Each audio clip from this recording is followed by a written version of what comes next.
Hi, my name is Bahram Sintaj. I am an Uyghur American. My father Qurban Mahmud is prominent Uyghur intellectual, husband, father, and grandfather. Qurban Mahmud is the former editor-in-chief of Xinjiang Uyghur Autonomous Region government-controlled Uyghur journal, Xinjiang Civilization.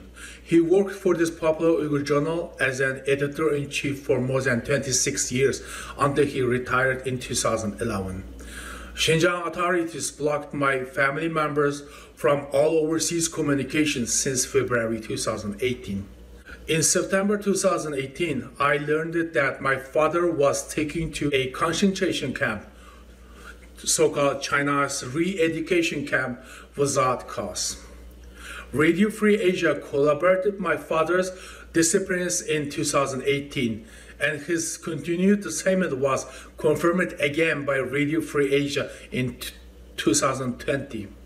My 70-year-old father spent decades building a professional career, and he is not in need of further vocational training. My father is too old to suffer in detention camps. I call Chinese government to respond to my following questions. Is my father still alive in detention? What is China's justification for my father's detention? Why are my family members prohibited from communicating with me? China, let my 70-year-old father come back home.